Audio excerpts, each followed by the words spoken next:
Hello and welcome to another episode of Strange 250R. Now we won't be highlighting the Strange 250R, but I did just put some tubes in the rear tires because they were still tubeless after all these years and they did not hold air at all.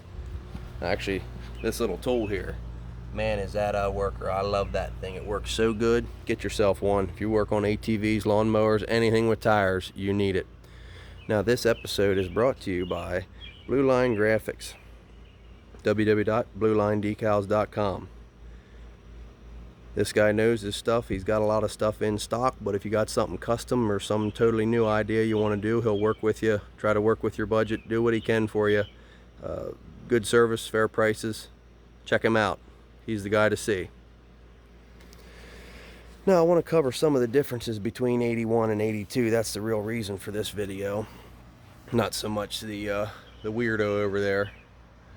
Now, if you look at the front, first things first, you'll see the brake rotor here, solid. And they even make mention of that in the brochures. And you can see an 82 is drilled.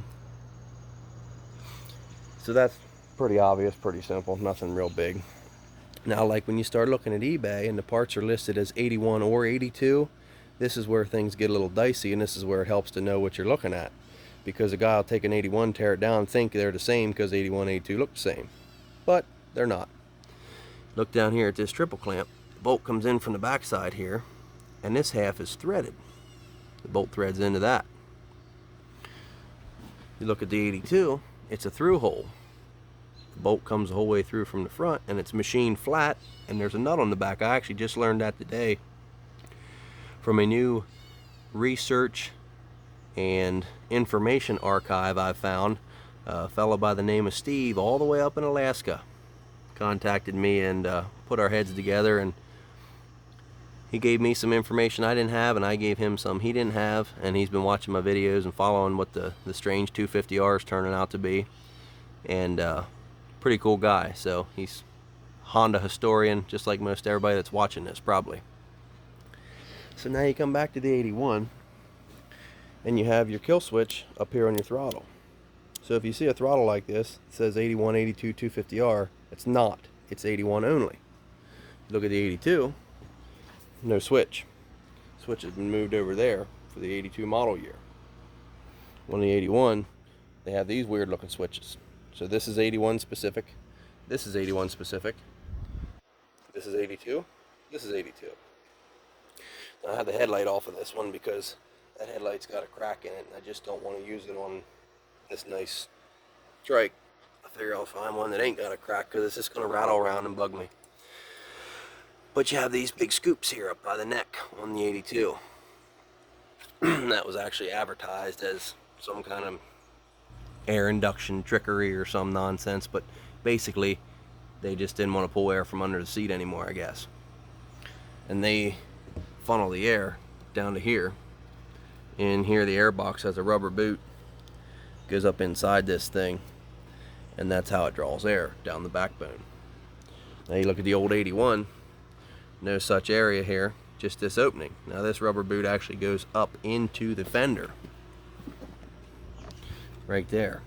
So if you try to put an 81 fender on an 82 frame, this oval opening and that flat spot in the 82 frame are going to disagree, and you're going to be mad you spent all that money on a fender that won't fit your three-wheeler.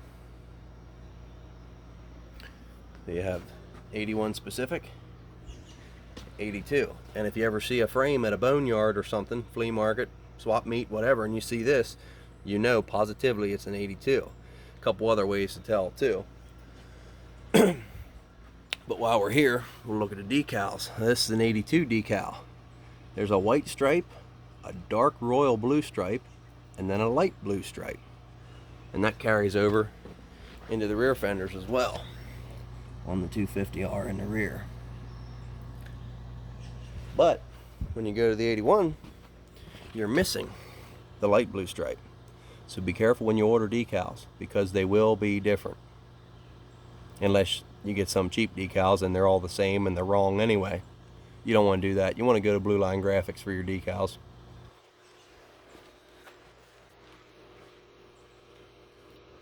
The other thing, or another thing, the 81 here, it's a two-piece wheel, that's why there's so many bolts. But the round-headed carriage bolts are actually the lugs. So it's 3 lugs and then 3 rim bolts that hold the rims together. 82 went with a bigger pattern, and they have 4 lug bolts and 4 rim bolts to hold the 2 pieces together. I'll show you the back view so you can see how the hub looks. That's 82 4 lug. Now another easy way to tell an 82 frame, rear disc setup, master cylinder and fluid reservoir. Now when you're buying a decal kit, like I said, you want to make sure you get those decals, but this decal should come with it also, chain adjuster decal. Now I only have one 81 and I don't think the 81s came with this. Not 100% sure, but mine doesn't have it on. This video is not meant to be the end-all 100% reliable, solid information. It's just some of the differences I've seen over the years working on these things and pulling them out of garages and barns and wherever. Now obviously 81 has a drum brake, which is very easy to tell. Cable operated drum. And then I'll show you underneath the 82 fender where it is nice and flat under there. No oval opening here for the air intake. And then here's the 81 drum, 82 disc.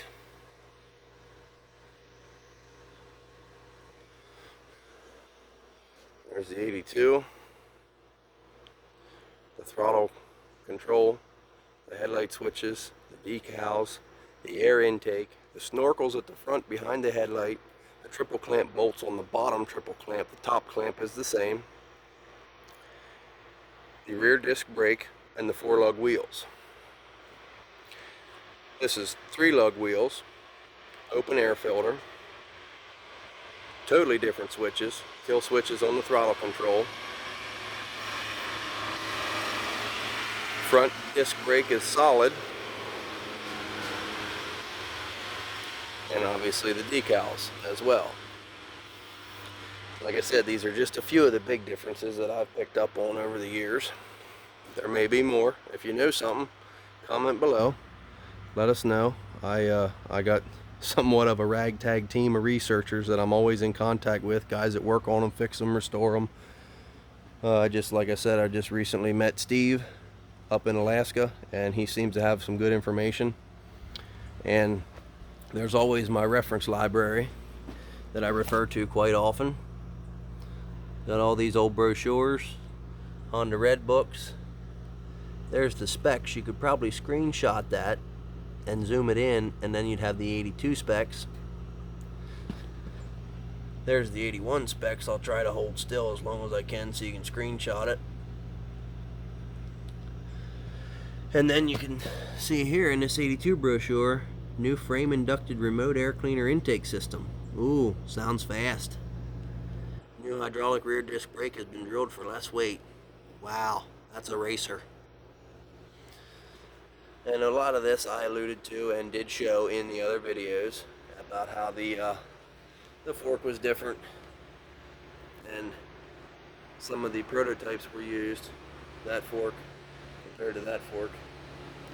And some of the prototypes were used with the welded on engine mounts. And then this one, oh no, that's the brochure.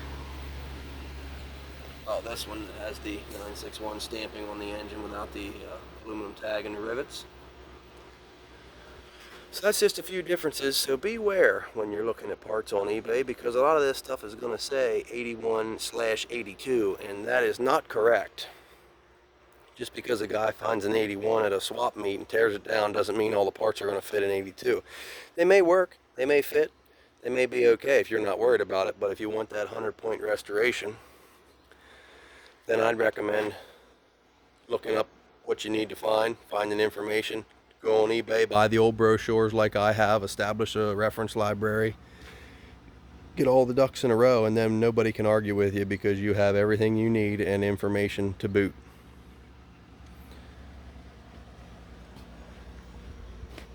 we'll see you on the next episode, and long live Honda ATC.